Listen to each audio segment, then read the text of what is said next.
عن أنس رضي الله تعالى عنه قال قال النبي صلى الله عليه وسلم لا يؤمن أحدكم حتى أكون أحب إليه من والده وولده والناس أجمعين আমরা সকলে দুরূদ ইব্রাহিম পড়ি আল্লাহুম্মা সাল্লি আলা মুহাম্মাদিন ওয়া আলা আলি মুহাম্মাদ কামা সাল্লাইতা আলা ইব্রাহিম ওয়া আলা আলি ইব্রাহিম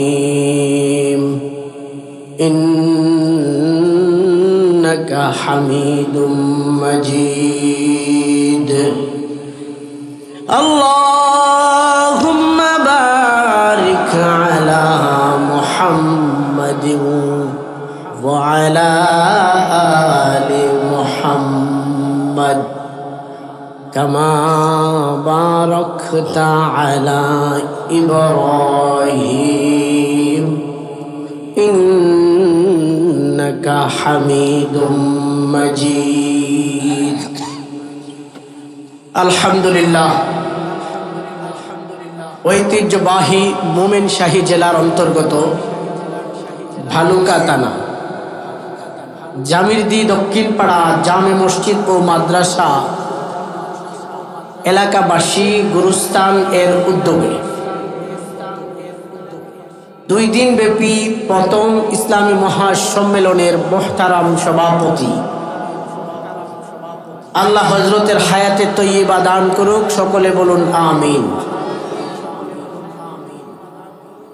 2 দিন ব্যাপী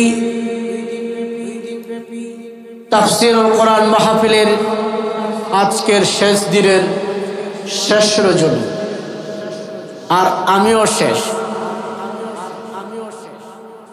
আমরা আল্লাহ রাব্বুল আলামিনের দরবারে শুকরিয়া আদায় করছি, যিনি আপনাকে আমাকে ভালোবেসে মহব্বত করে এই জান্নাতি পরিবেশে আসার এবং বসার তৌফিক দান করেছেন।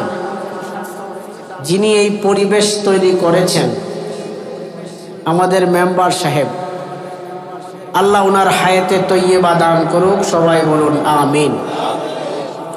আমি শুনেছি পরিবারে যারা আছে মোটামুটি সবাই অসুস্থ, আল্লাহ যেন সিহাতে কুল্লিয়া দান করেন, আওয়াজ করে বলুন আমিন। মেম্বার সাহেবের এই সৎ আমলকে, নেক আমলকে আল্লাহ বহু গুণে বাড়িয়ে দেব, আবারও বলুন আমিন। যিনি আমাকে দাওয়াত করেছেন, আসলে এখানে কথা বলেছেন অনেক ব্যক্তিরাই যারা আমার অনেকেই পরিচিত। গতকাল কথা বলেছেন মাওলানা মুফতি জাহাঙ্গীর আলম সালমানি, আজ আমার পূর্বে কথা বলেছেন মাওলানা মুফতি মনির হুসাইন আবরারি সাহেব। আল্লাহ সকলের কথা আমাদেরকে আমল করার ও বুঝার তৌফিক দান করুন, সকলে বলুন আমিন। আসলে শুকরিয়া আল্লাহ রাব্বুল আলামিন আপনাকে আমাকে ওইখানে আসার এবং বসার তৌফিক দান করেছেন। পর্দার আড়ালে বসে শুনছেন আমার সম্মানিতা মা ও বোনেরা, ডানে বামে বসা আছেন জাতির শ্রেষ্ঠ সন্তান হযরত উলামায়ে কেরাম। আমরা সকলে আল্লাহ রাব্বুল আলামিনের দরবারে অসংখ্য অগণিত শুকরিয়া জ্ঞাপন করছি, যিনি আপনাকে আমাকে দয়া করে এই জান্নাতি বাগানে আসার ও বসার তৌফিক দান করেছেন।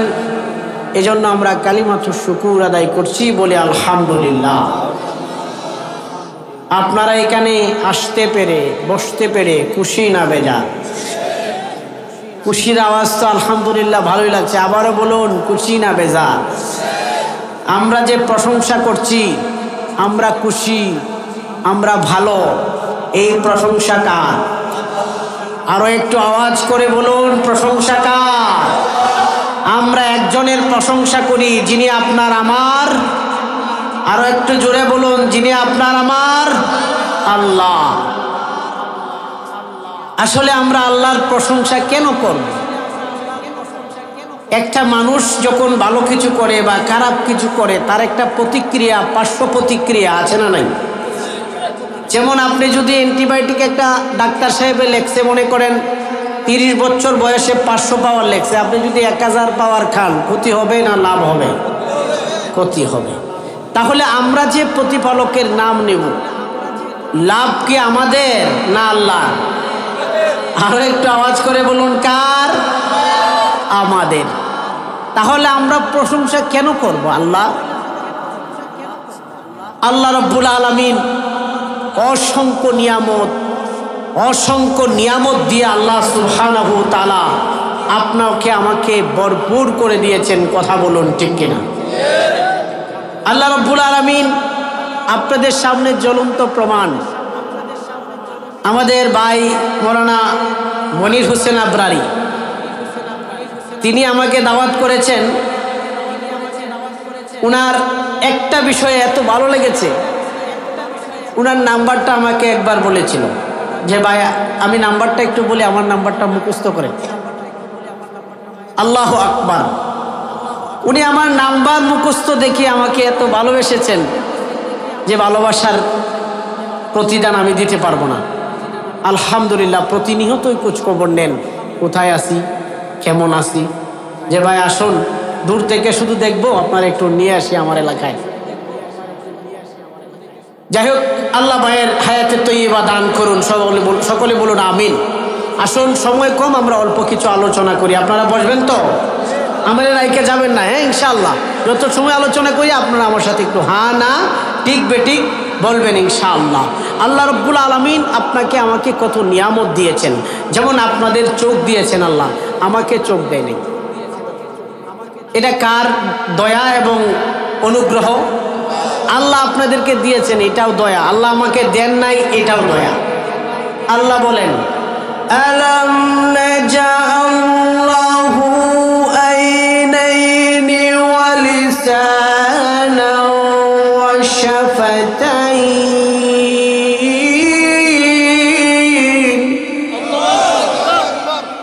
আল্লাহ যেন তার পবিত্র আঙ্গুল দিয়া দেখাচ্ছে, এই যে তোমাদেরকে দুটি ঠোঁট, একটি জিহ্বা, দুটি চোখকে আমি আল্লাহ দান করি নাই। উলামায়ে কেরাম বসা আছেন, ওনারা বুঝতেছেন ওনাদেরকে আমার ওয়াজ করতে হবে না। কেন যেন আল্লাহ রাব্বুল আলামিন এইগুলা দিয়ে আমাদেরকে কুটা দিচ্ছেন না শিক্ষা দিচ্ছেন? আল্লাহ আমাদেরকে শিক্ষা দিচ্ছেন যে দেখো, তোমাদেরকে এই নিয়ামতগুলো দিয়েছি, এই নিয়ামতের শুকরিয়া করো। আমি আল্লাহ রাব্বুল আলামিন তোমাদের নিয়ামতের শুকরিয়ার জন্য নিয়ামত আমি আল্লাহ আরো বাড়িয়ে দেব। কুরআন কারিমে আছে ভাই, অনেক লম্বা আলোচনা। লাইন শাকারতুম লা আযীদান্নাকুম ওয়া লাইন কাফারতুম ইন্না আযাবি লাশাদীদ। তোমরা যদি নিয়ামতের শুকরিয়া করো, আমি আল্লাহ নিয়ামত বাড়িয়ে দেব, আর যদি নাশুকরি করো, আমি আল্লাহ তোমাদের নিয়ামতকে আরো ছিনিয়ে নিয়ে যাব। আসুন, আল্লাহ রাব্বুল আলামিন আপনাকে আমাকে কেন সৃষ্টি করেছেন? আল্লাহ কোরআন কারিমে এক আয়াতে বলেছেন, আফা হাসিবতুম আল্লামা খালাকনাকুম আবাসাও ওয়া আন্নাকুম ইলাইনা লা তুরজাউন।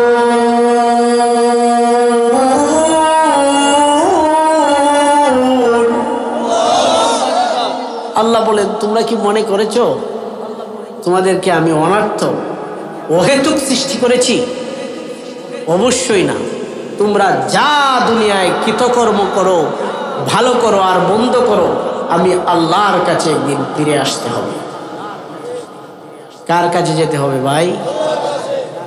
এবার আপনি আমি যদি প্রশ্ন করি যে আল্লাহ আপনি আমাদেরকে অনার্থক সৃষ্টি করেন নাই, তাহলে কেন সৃষ্টি করলেন? কোরআন কারীমের অন্য আয়াতে আল্লাহ জবাব দিয়েছেন। আল্লাহ বলেন, ওয়ামা খালাকাতুল জিন্না ওয়াল ইনসা ইল্লা লিয়াবুদুন।